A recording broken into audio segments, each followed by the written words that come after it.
அன்புக்குரிய நண்பர்களே, அன்புக்குரிய பொதுமக்களே, அனைவருக்கும் வணக்கம். நான் உங்கள் சகோதரன் ஜோசப் அலெக்சாண்டர் பேசுகிறேன். இந்த நாட்களிலே ஒரு பதிவை ஒன்று நான் வைக்க விரும்புகிறேன். அது பொதுவான ஒரு பதிவும் என்னுடைய மனதில் இருக்கிற சில வருத்தங்களும். எதை குறித்த வருத்தம்னா நாட்டு குறித்த வருத்தம் தான். நம்முடைய நாட்டை குறித்து, தேசத்தை குறித்து. அன்புக்குரியவர்களே, இந்த நாட்களில் கடுமையான வெயில் தாக்கி கொண்டிருக்கிறது. ரொம்ப மக்கள் இந்த வெயில்னால் ரொம்ப அவஸ்தைப்பட்டு கொண்டிருக்கிறாங்க. அதிகமாக இந்த வெயிலில் நம்ம அதிகமாக வெளியில் போகிறது ரொம்ப கஷ்டம்தான். அதனால் போகாமல் இருக்க முடியாது. ஆனாலும் தேவையில்லாமல் நாம் இந்த கொடிய வெயிலில் நம்ம போகக்கூடாது. விசேஷமாக இந்த சர்க்கரை வியாதி உள்ளவங்க, சுகர் உள்ளவங்க, பிபி உள்ளவங்க, முக்கியமாக வயசானவங்க, ரொம்ப வயசானவங்க நம்ம வெளியில் போகும்போது இந்த வெயில் நேரங்களில் எத்தனையோ வயசானவர்கள், சில வயது உள்ளவர்கள் கூட சுருண்டு விழுந்துருக்கிறாங்க, மரித்து போயிருக்கிறாங்க. அதனால் இந்த வெயிலில் கடுமையான வெயில் தாக்கி கொண்டிருக்குது. அதனால் கடும் அவஸ்தைப்பட்டு கொண்டிருக்கிறோம். ரொம்ப நம்ம ஜாக்கிரதையாக இருக்க வேண்டும். வெளியில் போகும்போது நமக்கு நல்ல குடிக்க தண்ணீர் கொஞ்சம் கொண்டு போவது நல்லது. இது பொதுவான ஒரு பதிவை நான் வைக்கிறேன். இன்னும் அதிகமான வெயில் அதிகமாக இன்னும் இருக்குதுன்னு சொல்லி ஆராய்ச்சியாளர் சொல்லி கொண்டிருக்கிறாங்க.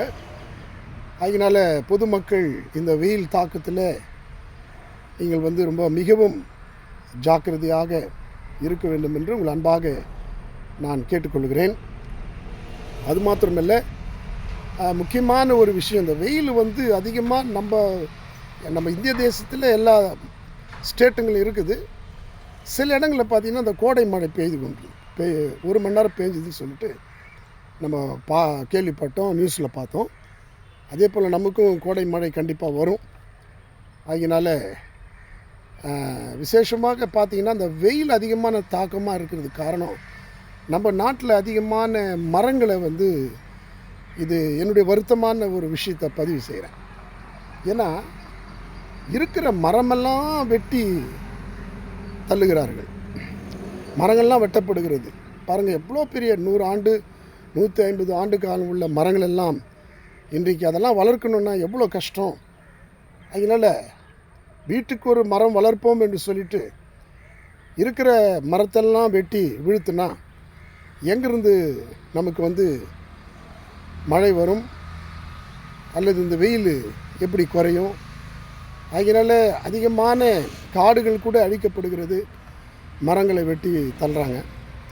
எனக்கு ரொம்ப வருத்தமான ஒரு விஷயம்னா, எவ்வளோ பெரிய பெரிய மரங்கள்லாம் 200 வருஷத்து மரத்தை கூட வெட்டி கிழத்தை சாய்ச்சிட்றாங்க ஒரு செகண்டில்.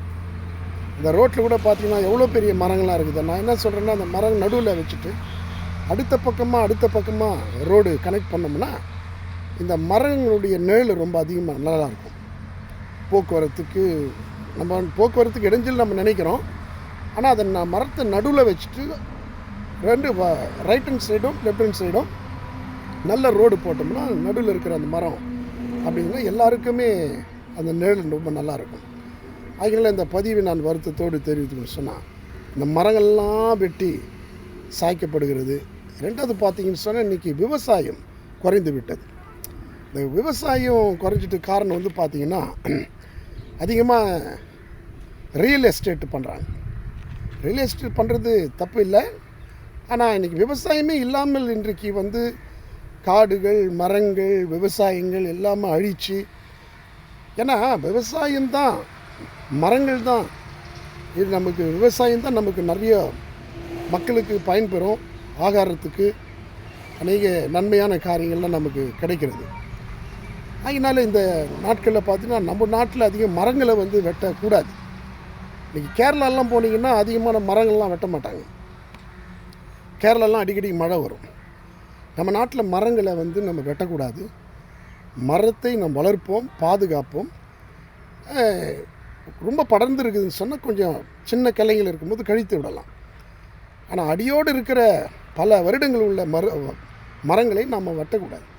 அதுதான் என்னுடைய ரொம்ப வருத்தமாக இருக்குது. இன்றைக்கி கோயிலுக்கு அதிகமான கொடிய வெயில் என்று சொன்னால், தாக்கப்படுகிறது என்று சொன்னால், அதுக்கு வந்து இந்த இது தான், அதாவது வந்து இந்த மரங்களை வெட்டுறதுனால தான்.